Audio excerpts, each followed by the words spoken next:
Hello folks, and welcome to another video. So in this one I'm going to be looking at whether or not Sony as a gaming company is kind of failing us gamers. So first things first, please remember to like this video, leave me a comment, subscribe to my channel, share this video, and also check out my Patreon. Alright, on with the video. So why do I think Sony are failing us as a games company? Well, the number one thing here would be the large number of remakes. So looking at The Last of Us Part 1 here, as it's been renamed now, that came out on PS3, it then got re-released on PS4, it's then had a minor upgrade to PS5 for like unlocking frame rates and things like that, and then it's now had a full so-called remake to be The Last of Us Part 1. And this isn't the only game. The Last of Us Part 2, same thing. If we have a look in the PlayStation Store here, and we go down to, let's have a look at the PS5 Essentials. I mean, Stray's a good game. That was unique and different. Astrobot, really good and unique and different. But a lot of these so-called PS5 Essentials are also on other systems as well. So you've got this game here has been remade multiple times, and also each time they change parts of the art style, so Ellie becomes more and more masculine with every single sort of update and remake. You've got games coming out only digitally, such as Alan Wake 2. I don't like companies trying to decide how I play my games. The latest Spider-Man 2 game has gone pretty woke, and it's surprising because Sony is a Japanese company, but unfortunately they're letting their American arm sort of take a degree of control over that, and it ends up with games that have political messaging in them. I really enjoyed the first Spider-Man. The second, Miles Morales, it was good, but you know, you could see that the wokeness was starting to creep in already at that point, and I tolerated it, but this one takes it too far. It's got good ratings, mind you, and it's probably not a bad game, but at the end of the day, it's another Spider-Man game in fairly quick succession. So, you know, it's kind of relying on your own IPs and just going at them and making lots and lots of remakes and lots of sequels without really changing a huge amount, except for making it woke, of course. So let's look at other games that only come out on Sony here. I don't really have any issues with Final Fantasy VII Remake. I kind of wish they'd release them a little bit sooner, so that, you know, you kind of got that continuity there, because the second game in that sort of series of Final Fantasy VII remakes is hasn't done as well, because I think people have lost some of that interest and excitement. I did enjoy Ratchet & Clank Rift Apart, but that had some weird woke messaging in it and lost some of the fun that was in the previous games, to be replaced with an overly serious tone that seems to have permeated most games and isn't always welcome. For example, there's a bit where you're going through the pirate lair, and right at the end they're playing a little song, and it says, "And always remember, female pirates deserve equal representation and pay." I mean, if you want to be woke, but you're shoving that in such a non-organic way that it was actually quite embarrassing that someone even put that in there. And you take the Horizon games. So the original Horizon I really enjoyed. I have no issue with a strong female lead, but in this one, for some reason they ratcheted the difficulty up enormously from the first game, and also they made Aloy far more masculine. She put weight on. She almost looked like she got a bit fat. I don't understand the need for that. I don't understand, Sony. What are you doing? Get control of your American arm. You know, Trump's in power now. Let's actually start getting control of these woke people.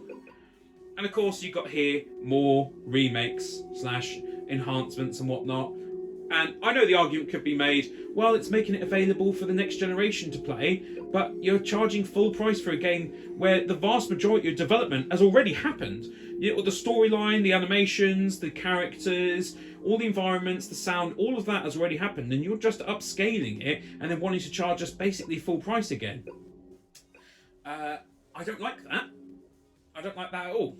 Now, sometimes, yeah, you might be able to get the £10 upgrade, and I don't have an issue with people charging a little bit, because there is some work involved in upgrading them, provided that the upgrade is actually meaningful and different. Sometimes it's really not. So again, it's just another upgrade. You're just getting games coming out that are upgrades for Sony. Death Stranding is different. I really enjoyed that. It was weird, very different, and yeah, that was really good. But again, you're talking about that came out on PS4 and it's just been upgraded to PS5. So it's not really a PS5 game. The same with No Man's Sky. It's really a PS4 game upgraded for PS5. And these are what Sony say are the PS5 essentials. I'm not really sure how it's a PS5 essential when the vast majority of these games are also available on PlayStation 4 and at lower prices. So, I mean, I did enjoy Silent Hill 2. That was really good. But that was a genuine, full-on remake from the original PS2 game. So it does kind of feel like Sony are failing us in that they are not releasing what gamers want. They've released things like Concord, absolute DEI rubbish slop, and that game's an absolute waste of time, and it more or less died immediately. So now, you know, we're going to get Death Stranding 2. I'm looking forward to that. Don't really know much about that game. Ghost of Yotei, again, you stick a female samurai in. It's well known female samurais didn't really exist. They would look after their own homeland and their own homes and stuff, but they didn't exist as travelling, roving sort of samurais. That just didn't exist, and that's been put in as a DEI thing. And again, Sony Japan, can you just get control of this, please? Get these people in line or fire them. These games are probably going to come out on different systems anyway. Be interesting to see what Borderlands 4 is like. But again, a lot of these games being multi-platform. You know, I don't know, it just feels like there's not a huge amount coming that's really worthwhile. And it feels like Sony are really not putting much effort in to actually give us the games we want. They're giving us the games they want, but not the games we want. And at the end of the day, we're the people who pay the money for these things. What happened to Medieval? You know, what happened to games like that coming? Ape Escape. You know, there's all these games that Sony have got in their repertoire, and they are not bringing them forward. They are not making new versions of those games, or even doing full remakes of PlayStation 1 games, where it's essentially a new game at that point, and Sony are just not doing it. They're not giving us what we want. And for that, you know, Microsoft aren't either. Microsoft are even worse than Sony, but I don't have an Xbox, so I don't really care about what Microsoft are doing.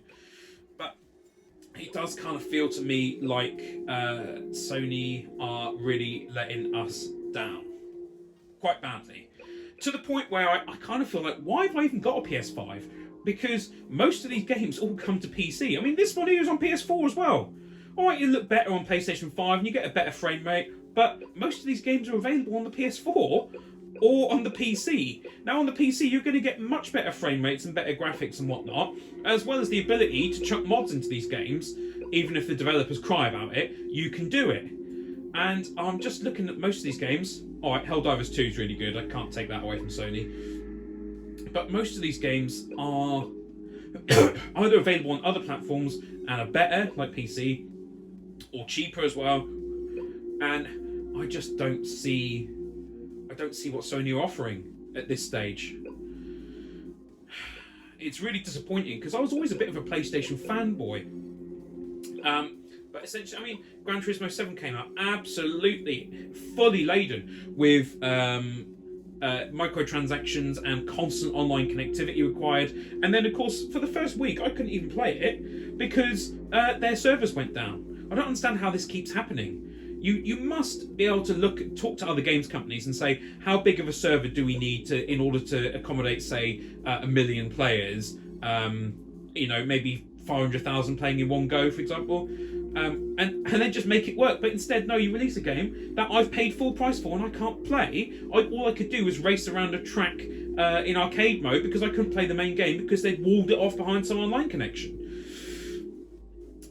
And never mind the fact that they changed how many credits and stuff you could earn because they felt people were gaming the game and being able to actually buy the cars that you've made.